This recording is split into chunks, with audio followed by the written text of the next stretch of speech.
되었습니다. 감사합니다. 지금 요즘에 이제 우리 교회에 그 주일 설교 이제 쇼츠 영상 만든 지가 이제 1년 이제 넘어갔습니다. 1년 정도 됐는데 그동안 이제 쇼츠 조회수를 이렇게 보면 뭐 1000회, 1500회, 뭐 좀 많으면 2000회, 2500회 이 정도였는데 최근에 제가 한 2주 전인가 악동 뮤지션 그 예화를 설교한 적이 있죠. 그 설교 가지고 이제 쇼츠를 2주 전에 만들었는데 그 조회수가 뭐 상상을 초월했어요. 오늘 아침 기준으로 보니까 160만 명이 봤습니다. 예, 악동 뮤지션을 아시나요? 그러니까 옆에 이제 쇼츠까지 같이 막 올라가는 거예요. 이제 막 그 알고리즘만 연결돼 가지고 같이 막 보는 거예요. 그러면서 우리 교회 이제 유튜브 채널이 있거든요. 요즘 다 유튜브로 보잖아요, 설교를. 그게 보통 이제 800명에서 1000명 정도가 구독자였는데 2주 만에 5000명이 넘었어요.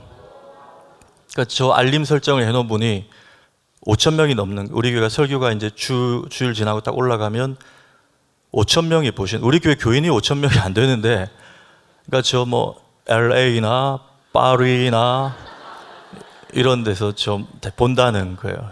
우리 하나님께 한번 영광의 박수 올려드립시다. 예.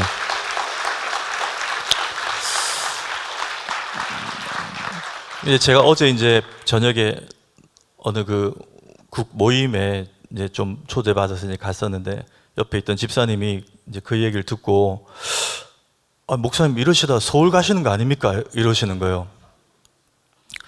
그래서 제가 그런 소문이 있다길래 솔직히 말씀드립니다. 오라는 데가 없어요.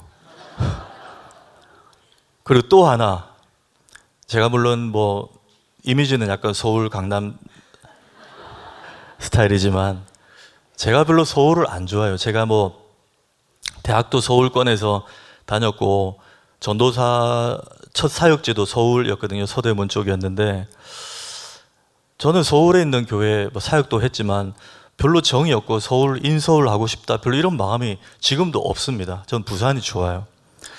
근데 아니요, 괜찮아요. 그러다 가면 어쩌려고. 근데 이유가 하나 있는데, 에피소드가 있는데요. 2007년도에 제가 신대원 이제 우리 전사님들처럼 이제 입학해서 1학년 딱 됐을 때 서울의 한 교회 중고등부 사역자로 갔습니다. 그 예전에 제가 특세 때 멱살 잡힌 교회 기억나십니까? 그 교회인데 그 당시에 2007년도에 전도사로 받는 한 달 사례비가 63만 8천 원이었어요.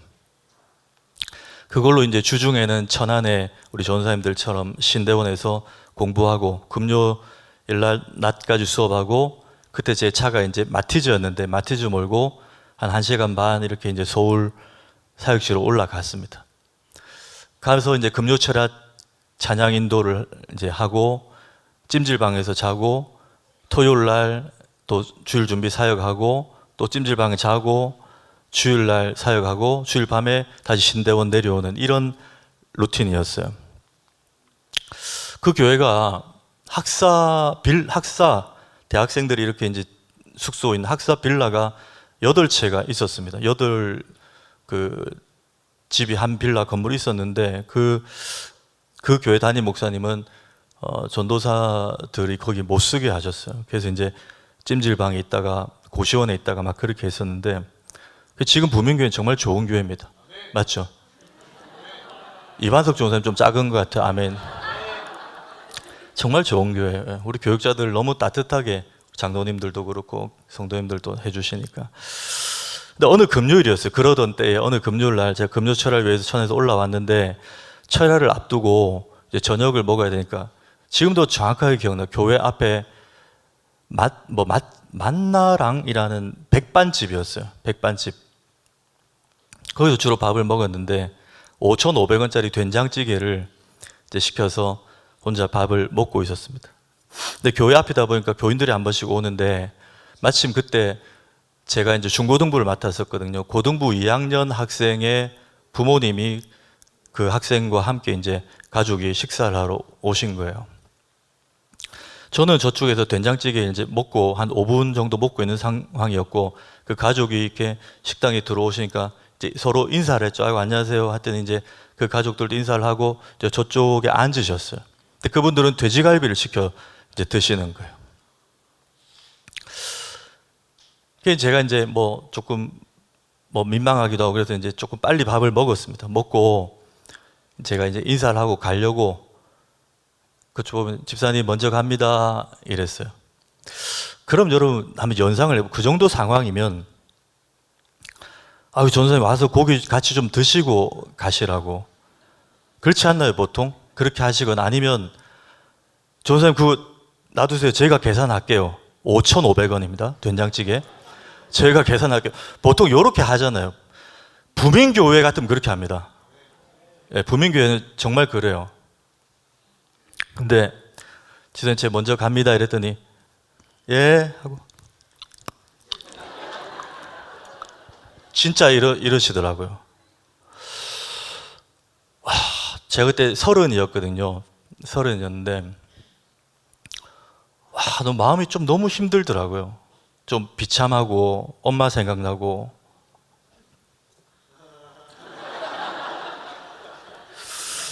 진짜 부민교회 같으면 안 그럴 건데 제가 그때 이제 이것도 확증 편향일 수 있는데 그때 그 일을 딱 겪으면서 야 서울은 정이 없다. 여기 서울 출신들 계시면 죄송합니다. 서울 사람들 정이 없구나. 내가 이 교회 끝나면 다시는 서울에 안 온다. 그러면서 교회 이제 교육자실 와서 그 책을 또 꺼내 읽었어요. 김남준 목사님의 자네 정말 그 길을 가려나. 그때 3번째 꺼내 읽었습니다. 멱살 잡혔을 때 2번째 읽었고 그때 3번째 꺼내 읽었어요. 여러분 오늘 10절과 11절 보시면 아까 읽었죠. 여호와의 말씀이 사무엘에게 임하니라 이르시되 내가 사울을 왕으로 세운 것을 후회하노니 그랬습니다. 여러분 저는 예전에 이 말씀을 볼 때마다 저게 이해가 안 됐어요. 요즘에 수요일마다 이제 인물 성경 연구가 아니고 우리 부교육자들이 주제별 성경 연구로 지난주에 이제 김은기 목사님이 하나님의 품성에 대해서 수요일날 설교를 했죠.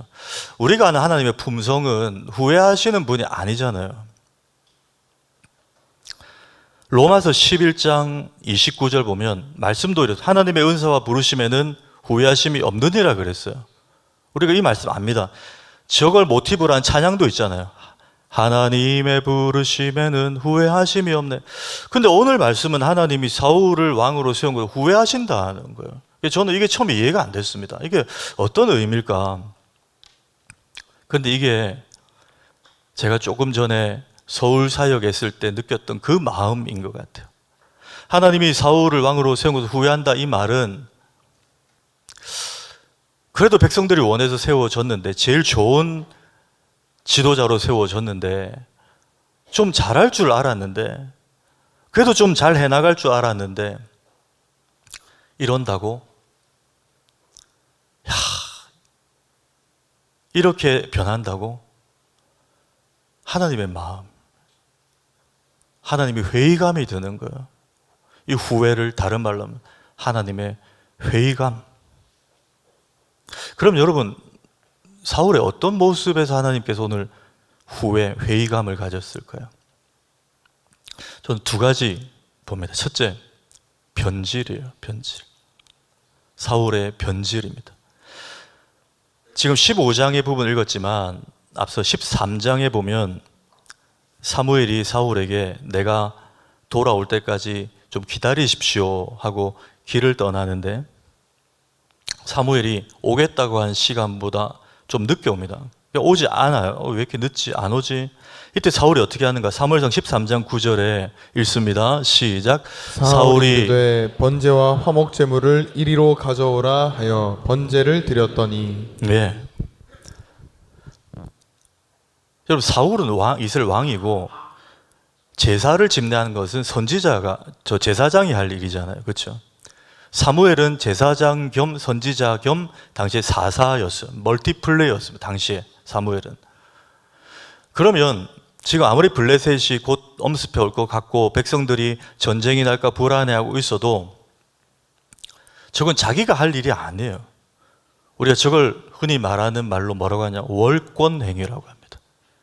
자기 직분의 선을 넘은 거예요. 근데 저렇게 할 수 있다는 마음의 저변에는 뭐죠? 내가 왕인데 뭐. 그래도 내가 왕인데, 이스라엘 왕인데, 의전서열 1위잖아요, 왕은. 물론 사무엘이 선견자고 사무엘에게 하나님의 말씀을 듣고 하지만 이게 뭐 큰 문제가 되겠냐는 거예요. 왜? 내가 왕인데. 근데 이게 왜 문제가 되냐? 하나님이 사울을 향해서 내가 후회했다고 한 지점 중에 하나가 이거예요. 사무엘이 와서 말합니다. 왕이 스스로 작게 여길 그때에 하나님이 왕으로 세우셨지 않습니까? 여러분 실제로 사울이 어떻게 했죠? 왕으로 세우려고 하니까 행구, 빨래바구니 밑에 숨었어요. 저는 베냐민 집하고 요즘은 흑수저. 저는 그런 역량이 안 됩니다. 출신과 배경이. 제가 무슨 왕요 이런 사람이었어요. 이 왕이란 직분을 받기 전에는. 근데 왕으로 딱 세워지고 나니까 점점 변했어요. 이런 일들을 가볍게 생각했습니다. 내가 왕인데 뭐 누가 나한테 뭐라 그러겠냐는 거예요. 여러분, 예수님은 위대하신 분이 맞습니까? 이걸 논문으로 적으라면 여러 각도에서 적을 수 있을 것 같아요. 예수님이 왜 위대하신가? 많이 적을 수 있을 것 같아요. 근데 한 가지만 꼽자면 저는 하나 생각나는 사건이 있습니다. 예수님이 공생을 시작하시기 직전에 성령에 이끌려 마귀에게 시험을 받으셨어요. 40일 동안. 그렇죠. 광야에서. 그때 예수님이 40일을 줄이셨습니다. 아무것도 못 드셨어요. 그때 마귀가 딱 나타나서 뭐라고 하느냐. 첫 번째 시험이 뭐였죠? 광야에 흩어져 있는 돌을 보고 이 돌을 떡덩이로 만들어 먹으라. 그럼 내가 너 하나님 아들로 인정할게. 그랬어요. 여러분 문제를 드립니다. 예수님은 그렇게 하실 수 있는 분입니까? 없는 분입니까? 하실 수 있잖아요. 자, 우리는 그렇게 할 수 있습니까? 없습니까? 없어요. 그래서 이게 예수님에게는 어려운 템테이션이었어요. 우리에게는 누가 저한테 와서 박 목사 이 모니터 스피커를 떡으로 만들어 먹으라 그러면 저는 아예 못하는 일이기 때문에 저한테는 시험이 안 됩니다. 그렇잖아요. 근데 예수님에게는 이게 시험거리 같아요. 40일을 굶었습니다. 근데 예수님은 생각만으로도 돌을 떡으로 드실 수 있는 분이에요. 그러니 이걸 할 수 있는데 하지 않았기 때문에 위대하신 거예요. 이 말 이해가 되십니까, 여러분? 우리에게는 이게 관계가 없어요. 우리는 못하니까 어차피. 주님은 하실 수 있는데 능력이 있으신데 절제하신 거예요. 참아내신 거예요. 그래서 위대하신 거예요. 사울요? 왕입니다. 아무도 뭐라 할 사람 없어요. 아니 솔직히 사무엘이 늦었지 않습니까? 명분도 돼요. 전쟁 날 것 같죠? 예배 드리고 전쟁해야죠. 제가 했습니다. 뭐요? 말할 수 있습니다. 할 수 있는데도 안 하는 게 위대함이고 성숙인데 사울은 해버렸어요. 가볍게 생각했어요. 적용합시다, 여러분. 박현명이가 목사로서 우리 귀한 특송하신 장로님들, 우리 권사님들, 장립 집사님들, 또 재직들, 모든 성도님들, 요즘 민주사회 아닙니까? 교회도 내가 좀 거냐고 말하면 관철될 수도 있고 또 우리 말할 자격이 있습니다. 내 생각 충분히 말할 수 있어요. 그런데요, 할 수 있는데 안 하는 게 성숙입니다, 여러분. 내가 그런 자리에 있고 내 말 한마디면 관철시킬 수 있지만 그래도 하나님 나라의 질서와 교회의 덕과 유익과 은혜를 위해서 할 수 있는데도 안 하는 것. 그런데 오늘 사울은 할 수 있기 때문에 했어요. 그걸 하나님은 변질로 보신 거예요. 그렇게 변질이 시작된 거예요. 얼마 전에 주일 오후 예배 때 우리 구민영 목사님이 설교를 했는데 설교 중에 이제 설교를 시작하면서 구 목사님이 이런 얘기를 했어요. 성도님들, 사람 참 안 변하는 것 같습니다. 제가 창원 한빛교회에 가기 전에 몇 년 전에 교육전도사로 부민교회에 있었는데 사람 참 안 변합니다. 왜? 저는 그때도 멋있었는데 지금도 멋있잖아요. 고로 사람 참 안 변합니다. 라고 뻔뻔하게 얘기를 했습니다. 근데 저는 생각이 좀 달라요. 사람 변합니다. 왜? 우리 구 목사님 그때보다 지금이 더 멋있어요. 사람 변해요, 여러분. 오늘 사울 보십시오. 여러분, 근데 제가 이 설교를 하면서 마음 한켠에 약간의 우려와 근심이 있었어요. 그래, 사울이 저러면 안 되지, 지가 하나님 앞에서. 우리가 이렇게 받아 또 넘기는 설교가 될까봐. 이번 특별 새벽 부흥회 때 나는 요나입니다로 우리가 5일 동안 또 지난 금요일 밤까지 살펴봤는데, 그게 진짜 혹 어떤 분은 2500년 전 선지자 요나의 이야기로 치부할까봐 저는 그게 두려운 거예요. 하나님, 특세를 마치고 나니까 제가 요나였습니다. 여러분, 그렇게 됐기를 축복합니다. 오늘도 마찬가지. 하나님, 제가 사울이었네요. 박현명이가 사울이었네요. 여러분, 그 마음이 우리에게 좀 스며들기를 축복합니다. 그게 여러분 설교의 기능이에요. 이 사람의 얘기가 아니라 나에게 주시는 말씀. 다윗이 밧세바를 취하려고, 그의 밧세바의 몸을 가지려고 어떤 악한 짓을 했습니까? 그의 남편 우리아를 제일 위험한 전장에 일부러 내보냈어요. 왜? 남편 사별시키려고. 얼마나 악한 짓을 한 겁니까, 다윗이. 하나님이 그걸 그냥 넘어가지 않았어요. 하나님이 다윗에게 나단 목사님을 보냅니다. 보내서 다윗 앞에 두고 설교를 하게 하는데, 나단이 이렇게 설교를 해요. 왕이시여, 들어보십시오. 한 마을에 가난한 한 사람이 있었습니다. 그 사람에게는 너무 가난해서 다른 것 없고 아기 때부터 길려온 암양 새끼 한 마리만 있었습니다. 그 암양 새끼를 그 남자가 정말 딸같이 여겼습니다. 성경 표현 그대로요. 딸같이 여겼습니다. 전부였다는 거예요, 그에게는.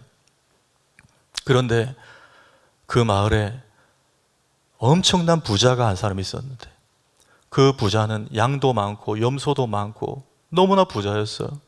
근데 그 부자에게 어느 날 손님이 한 사람 찾아왔는데, 그 부자가 글쎄 자기에게 있는 양과 염소를 잡아 대접하지 않고 아까 그 가난한 사람 하나밖에 없는 암양 새끼 하나를 빼앗아서 그걸 잡아서 자기 손님을 대접했답니다.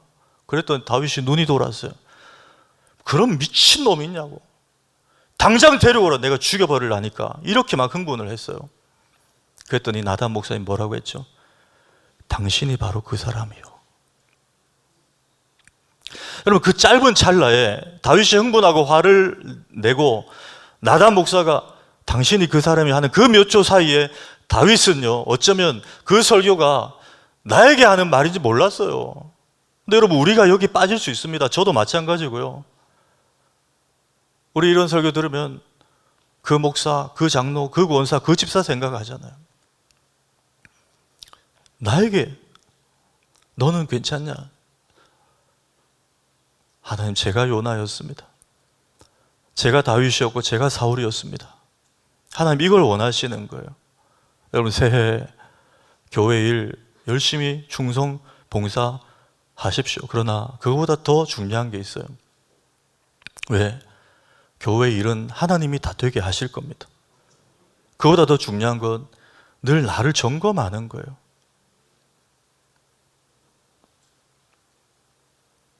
우리 목회자들은 처음 목사 안수 받았을 때 어땠는지, 우리 중직자들은 여기 올라와서 무릎 꿇고 안수 받고 임직 받으실 때 어땠는지를 다시 한번 생각하셔야 돼요. 우리 교회는요, 지금도 서리 집사님은 1년직이거든요. 1년직. 특별한 일 없으면 계속 연임 되는 거죠. 교회 나온 지 오래되셨고, 저분이 이제 서리 집사님 임명해도 되겠다 싶은데도 아직도 사양하시는 분들이 계세요. 서리 집사님도 저는 자격이 안 됩니다. 우리도 그런 분들 계세요. 직분, 제가 뭘요? 저는 아직 그랬던 우리가, 사울처럼 그랬던 우리가 정말 눈물로 목사 안수 받고 눈물로 임직 받을 때 변질되지 않으리라 다짐했던 우리가 하나님 오늘 밤 우리에게 물으십니다. 이 사무엘상 시리즈를 통해서 난 지금도 괜찮냐는 거예요. 그 조심, 여전히 나는 겸손한가? 아니면 어깨에 지금 뭔가 힘이 들어가 있지 않는가? 하나님 말씀을 통해서 우리에게 지금 비춰주시는 거예요.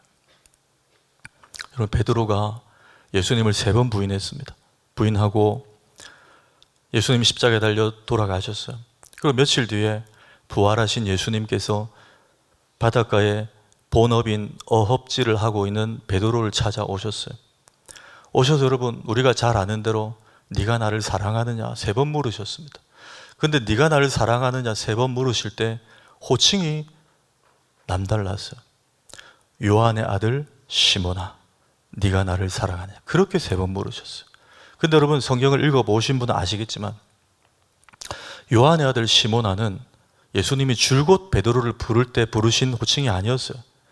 정확히 3년 전에 베드로를 처음 만났을 때 부른 이름이 요한의 아들 시몬아였어요. 그 뒤로는 페트라였어요. 반석, 베드로. 그런데 왜 3년 만에 다시 그 이름을 요한의 아들 시몬아라고 부르셨을까요? 주님을 처음 만났을 때를 상기시켜 주시는 거예요. 여러분, 아멘이십니까? 저부터요. 저도 설교 좀 하면서 제가 제일 많이 변질됐더라고요. 솔직히 그래요.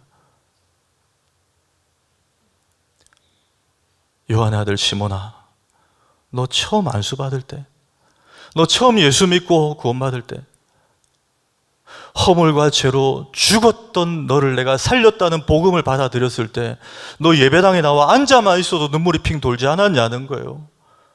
근데 요즘 왜 그렇게 불만이 많냐? 왜 교회에서 네 목소리가 그렇게 크냐? 요한의 아들 시몬아. 여러분, 우리 절대 변질되지 맙시다. 우리 부족하고 넘어지고 그래도 우리의 본심은 변질되면 안 됩니다, 여러분. 내가 지금 여전히 겸손한가를 보셔야 돼요.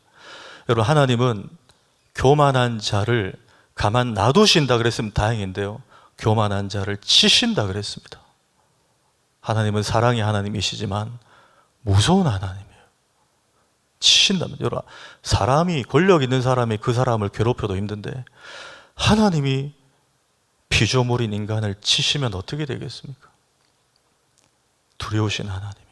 하나님 다른 건 몰라도 교만하여 주인 자리에, 하나님 자리에 올라오는 거는 눈뜨고 못 보신다는 거예요. 여러분, 우리 다시 하나님 앞에 처음 그 마음을 회복할 수 있기를 축복합니다. 두 번째, 사울의 문제는 패싱이었습니다. 패싱. 패싱은 뭐죠, 여러분? 북한이 남한을 패싱하고 미국과만 대화하려 한다, 이럴 때 쓰는 말이에요. 무시하고 우리는 미국하고만 협상하겠다, 이게 패싱이에요.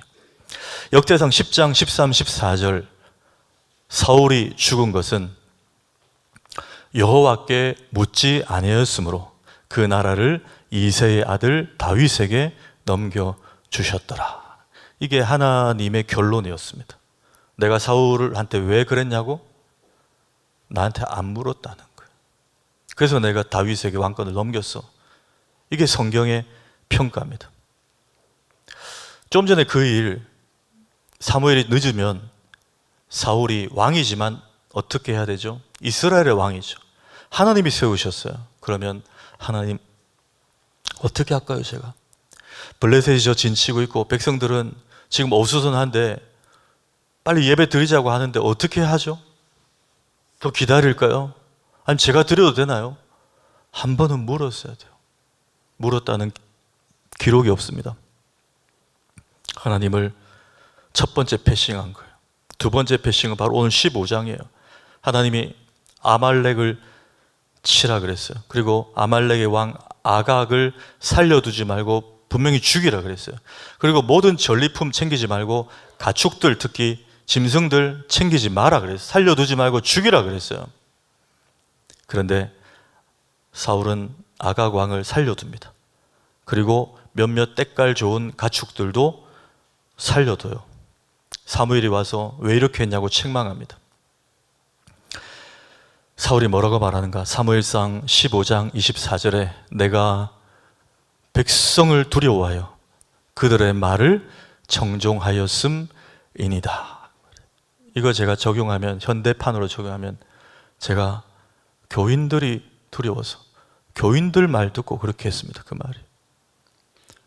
여러분, 우리 부민교회 성도님들은, 부민교회 목회자들이 교인들 말을 듣고 목회했으면 좋겠습니까? 하나님의 음성을 듣고 목회했으면 좋겠습니까? 분명히 말씀하셨어요.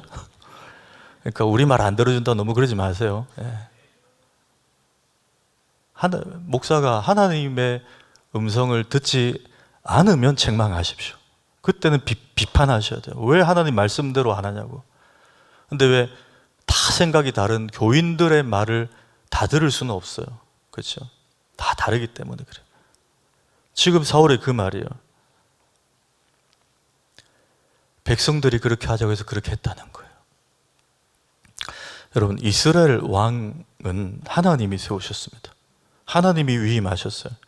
그러면 자기를 세운 자에게 물어야 됩니다. 하나님께 물었어야죠. 하나님의 말을 정종해야 됩니다.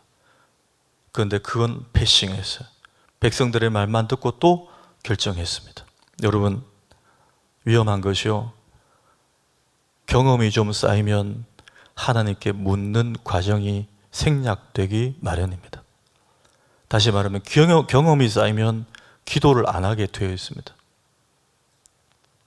왜? 기도 안 해도 대충 교회 이런 상황 돌아가는 거 경험, 연륜 쌓였거든요. 뭐 교회 일 사실은 별거 있습니까? 매년 비슷한 거 돌아가잖아요. 그러니까 경험, 연륜대로 이제 하는 거예요. 그러니 하나님의 마음과 뜻과 의도가 그 사람 속에 삐죽고 들어갈 수가 없어요. 왜? 해온 대로 하니까. 뭐 대충 백성들, 교인들 여론 듣고 하니까. 그때 하나님 마음은 어떨까요, 여러분? 누가 하나님이냐? 누가 네 왕이냐? 여러분, 꼭 기억합시다. 기도하지 않는데 열심히 주의 일 하는 사람의 그 열심은 오히려 위험할 수 있습니다. 하나님께 묻지 않고 열심히만 하는 사람은 오히려 위험할 수 있다는 거예요. 제가 예를 들어 볼까요? 예수님께서 겟세마네에서 가룟 유다의 책략 때문에 대제사장과 대제사장이 부른 군인들에게 체포되잖아요. 접선 장소에서 체포됩니다. 그때 여러분, 수제자 베드로가 어떻게 합니까? 대제사장의 종 말고라는 사람의 귀를요, 칼을 빼가지고 잘라버립니다. 자, 문제 드립니다. 베드로가 정말 귀만 자르려고 했을까요? 휘두르다가 귀만 잘렸을까요? 만약 전자라면 대단한 기술이에요. 그렇죠? 여러분, 이렇게 했는데 귀만 어떻게 자릅니까? 저는 후자인 것 같아요. 어떻게 하다 보니까 귀가 잘린 것 같아요. 여러분, 베드로가 왜 오버했죠? 그 이유를 아셔야 돼요. 그날 새벽부터 아침까지 예수님은 사실 겟세마네에 제자들 데려가서 내가 심히 고민되어 죽게 되었사오니 나를 위해 기도하자 그랬어요. 그런데 제자들은요, 저만치서 1시간도 되지 않아서 자고 있었습니다. 예수님도 하나님께 묻는 기도를, 하나님 아버지, 이게 당신의 뜻이거든, 아니라면 이 잔을 내게서 옮기시옵소서, 이런 몸부림치는 기도를 하나님의 아들도 하나님께 물었는데 제자들은 그 시간에 묻지 않았어요. 잤습니다.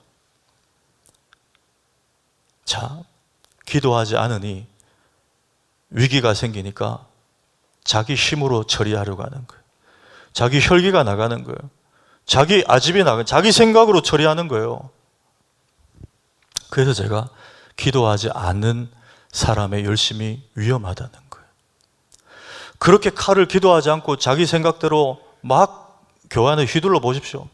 같이 일하는 팀원들 귀만 잘립니까? 코 잘립니다. 눈도 찔립니다. 막 상처받았습니다.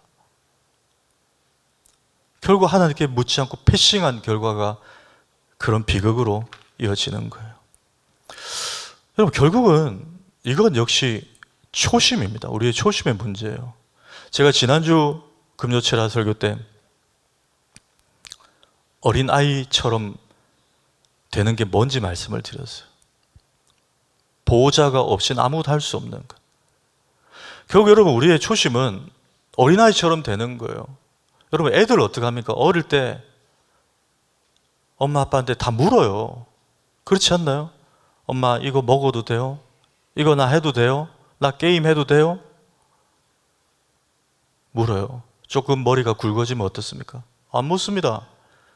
엄마 아빠가 개입하려고 그러면 좀! 내가 알아서 할게. 문 팍 닫고. 우리 집에 얘기한 거 아니에요, 여러분? 아직 그 정도는 아니에요. 그래서 어린아이처럼 돼야 된다는 거예요. 아멘이십니까, 여러분? 결국 하나님께 묻는 것도 우리 초심의 문제예요. 우리 처음에는 물었어요. 하나하나 물었어요. 교회 생활도 살얼음판을 걷는 것처럼 장로님, 집사님, 목사님 이럴 때 어떻게 물었어요. 조금 지나 보십시오. 뭘 간섭하노 뭐. 우리가 이렇게 돼요, 여러분. 따라합시다. 다시 어린아이처럼 예수님 믿읍시다. 아멘이십니까? 그렇게 될 때 아까 우리 장로님들 찬양처럼 이전보다 주님을 더 사랑하게 되고 이전보다 교회를 더 사랑하게 되고 더 겸손하게 되고 더 성숙하게 되고 그런 교회, 그런 신앙인이 될 줄 믿습니다.